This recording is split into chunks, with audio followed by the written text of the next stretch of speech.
जय हिंद बच्चों मैं अजय कुमार वाराणसी उत्तर प्रदेश से आपके अपने चैनल नव शिक्षण पे स्वागत करता हूं। बच्चों आज मैं इंग्लिश ग्रामर एक्सरसाइज में हम इन, ऑन और एट का कैसे प्रयोग करेंगे ये मैं आपको बताने जा रहा हूं। अक्सर इन शब्दों का यूज करते समय हमें कन्फ्यूज़न हो जाता है। तो पहला देखिए वाक्य आपके सामने है, I get up dash 4 AM। तो यहाँ पर देखिए जो टाइम है वो स्पेसिफिक है, मतलब एग्जैक्ट दिया हुआ है भाई 4 बजे 3 बजे जो भी टाइम दिया हो, स्पेसिफिक टाइम दिया हो, तो उसके लिए बच्चों हम लोग एट का इस्तेमाल करते हैं। तो यहाँ पर क्या आएगा, आपका एट आएगा। ठीक है, वैसे ही देखिए सेकंड जो है सी यू डैश संडे।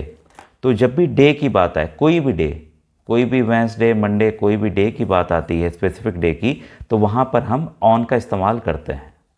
वहाँ पर हम किसका इस्तेमाल करते हैं, ऑन पे। याद रखिएगा टाइम के लिए हम लोग ये ऐट का इस्तेमाल करते हैं। तो यहाँ क्या आ जाएगा, आपका ऑन आ जाएगा। ठीक है, इसके बाद है third, my meeting is dash 10 o'clock। यहाँ पर क्या है, आपका समय आ रहा है। तो जब भी समय आए, मैंने कहा था कि समय आने के लिए हम क्या यूज करेंगे, ऐट का इस्तेमाल करेंगे। तो यहाँ पर क्या आएगा, माई मीटिंग जो है, मेरी मीटिंग है वह 10 बजे है। My meeting is at 10 o'clock। Fourth है, ही गॉट मैरिड डैश 2008। तो कभी भी ईयर की बात, तो ये देखिए सन की बात है, तो 2008 2022 कुछ भी हो सकता है ईयर। तो ईयर की बात हो तो ईयर में हमेशा हम लोग इन का इस्तेमाल करते हैं। ठीक है, कुछ अपवाद रहेंगे उसको हम लोग बाद में देखेंगे। तो वहाँ पर आपका इन का इस्तेमाल होता है। ही गॉट मैरिड, मतलब उसकी शादी 2008 में हुई थी। तो यहाँ किसका इस्तेमाल होगा, इनका इस्तेमाल होगा। नंबर फिफ्थ है, हर बर्थडे डैश में। तो यहाँ पर देखिए आपका मंथ आ गया फिर से। ठीक है, मंथ के लिए कोई भी मंथ हो आपका, ठीक है भाई, कोई भी मंथ हो सकता है इसमें। मंथ के लिए अगेन हम लोग आपका इन का यूज करेंगे। ठीक है, तो यहाँ क्या हो जाएगा आपका इन। हर बर्थडे इज़ इन मे, उसका जो बर्थडे है, जन्मदिन है, मई में है। The exam is dash the 5th of March। तो यहाँ पर देखिए एक डेट की बात हो रही है।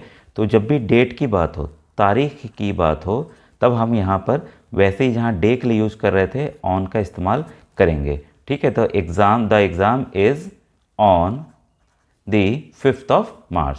नंबर सेवेंथ है, come and visit us dash thanksgiving. अब देखिए कोई भी छुट्टियों का पीरियड, मतलब कि हॉलीडे पीरियड हो, छुट्टियों को काल हो, तब उसके लिए हम लोग यहाँ पर ऐट का इस्तेमाल करेंगे। हॉलीडे पीरियड मतलब कोई भी गर्मी की छुट्टी, सर्दियों की छुट्टी या किसी की भी बात हो, तो यहाँ पर हम लोग ऐट का इस्तेमाल करेंगे। कम and visit us at thanks giving. ठीक है, तो बात हो रही है कि भाई हम लोग वहाँ मिलेंगे थैंक्स गिविंग डे पे।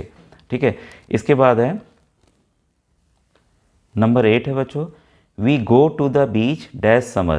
तो ये समर क्या है, आपका सीज़न है। ठीक है, अलग अलग सीजन्स होते हैं।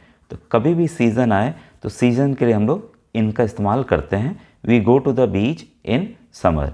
देखिए नेक्स्ट है ninth, she will be here dash 3 hours। तो यहाँ पे देखिए समय है, जैसे यहाँ 10 o'clock यहाँ स्पेसिफिक टाइम था, तो यहाँ पर हम लोग एट का इस्तेमाल किए। लेकिन यहाँ पर टाइम पीरियड, एक समय का अंतराल दिया हुआ है। ठीक है, 3 घंटे। ठीक है, 3 घंटे बाद वो यहाँ आ जाएगी। तो जब भी ऐसा हो, टाइम पीरियड की बात हो, टाइम पीरियड में शॉर्ट में लिख दे रहा हूँ, टीपी कर दे रहा हूँ, टाइम पीरियड की बात हो, तो अगेन हम लोग वहाँ पर किसका इस्तेमाल करेंगे, इन का इस्तेमाल करेंगे। ठीक है, और फिर आई लीव डैश दिल्ली। तो यहाँ क्या होगा, ये आपके लिए बच्चों होमवर्क है। तो आज का वीडियो कैसा लगा ज़रूर बताइए। अगर इस तरह के वीडियोस और चाहिए आपको शॉर्ट में, जिससे आप इंग्लिश की अच्छी समझ कर सकें, तो आप कमेंट सेक्शन में ज़रूर लिखिएगा बच्चों। Thank you very much.